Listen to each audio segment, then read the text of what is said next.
Team White ka ba? So go na sa ganitong printer.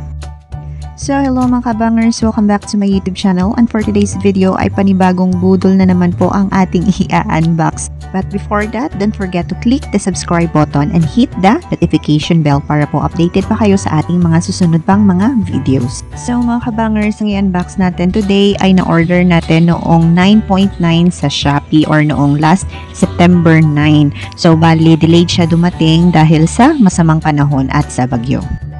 Bali mga kabangers, ang nabudol natin ay isang spay later na naman. Kumbaga utang na naman natin siya sa Shopee. So bakit nga ba lagi ako nag-spay later? So nag-spay later lang ako dahil noong 9.9 or noong September 9, ang Shopee ay nagbigay ng 0 interest kapag nag-spay later ka.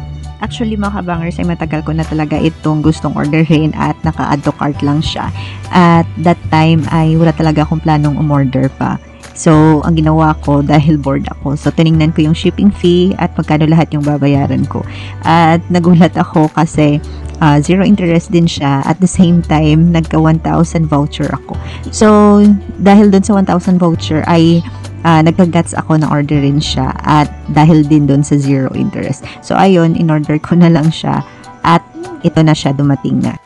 So mga kabangers, ang nabudol pala natin sa Shopee ay isang printer. So ang brand niya ay HP. DeskJet Ink Advantage number 2336. Actually mga kabangers, color black talaga na printer yung target ko para sana mag-uniform sa color ng ating computer set at the same time sa ating computer table. But I don't know talaga bakit color white yung na-order ko. Ang importante mga kabangers, at the end of the day ay hindi tayo nagsisisi sa ating nakuhang printer. So ayan mga kabangers, nakikita natin na nabuksan na po natin ang box ng ating printer at sa pag-open natin ay may makikita po tayo ditong cord na pwede natin gamitin para umandar yung printer natin. At the same time, meron din itong kasamang resibo sa pag-purchase natin at yung mga guides para paano umandar yung printer natin.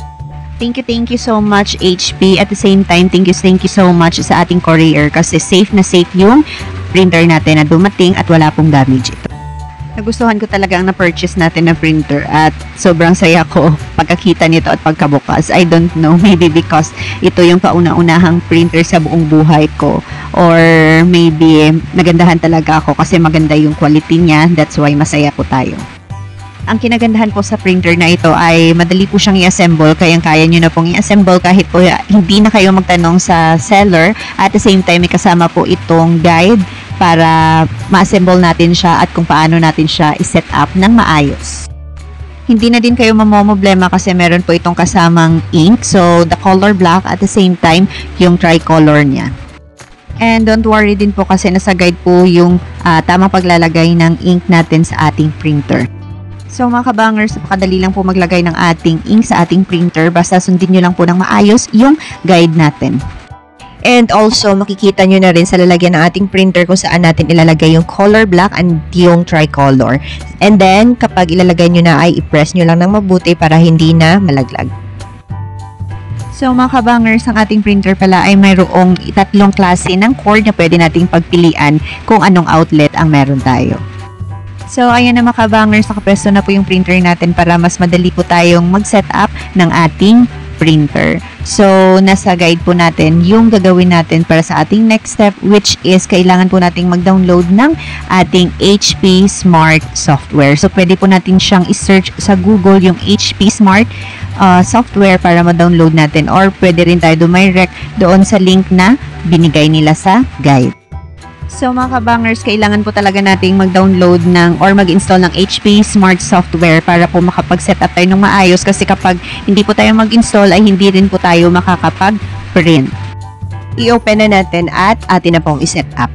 Sa loob ng ating apps ay makikita natin dito na pwede tayong mag-set up or mag-add ng printer at sa bandang ibaba ay pwede tayo ditong dumirect kapag gusto nating mag-print ng documents, pictures, or mag-scan. I-click lang po natin ang add printer para po ma-set up na po natin yung printer natin. So, ayan mga kabangers, as you can see, ay meron tayong makikitang turn on Bluetooth or Wi-Fi. So, nakalimutan po nating i-set up yung Bluetooth natin.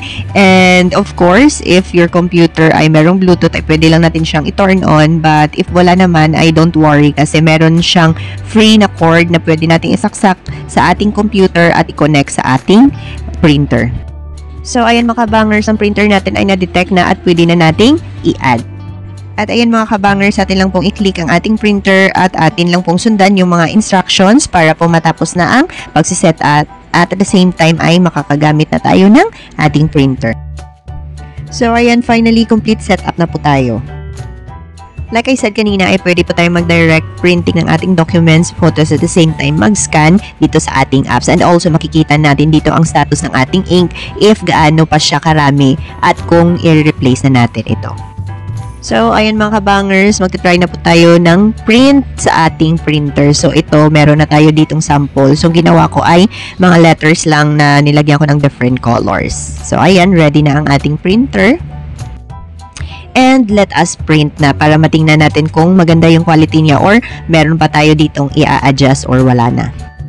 And dito pala sa ating printer ay meron tayo ditong choices. So, you can see may makikita tayo ditong color black and yung tricolor. So, if gusto niyo yung colored yung ipiprint nyo, ay i-click nyo lang yung tatlong kulay or yung tricolor na button. And if black and white naman, ay i-click nyo yung black na button. Dahil colored po yung ipiprint natin, ay click po natin yung tricolor. So, ayan mga kabangers, i-print na po natin. So, ayan mga kabangers, ito na po yung first try natin sa ating printer at masaya po ako sa printer natin kasi maganda po yung quality at kinalabasan ng ating pagpiprint sa bond paper.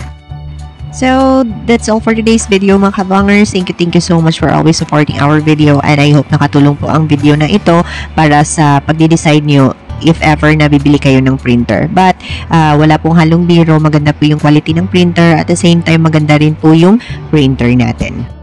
So, ilalagay ko na lang sa description yung link ng store na napagbilhan natin. And don't worry mga kabangers kasi yung store na napagkuhanan natin ay store mismo ng HP. So, hindi po tayo mag-worry if ang product ay fake or hindi maganda. So, rest assured po na quality po yung product natin kasi sa store mismo ng HP natin nakuha.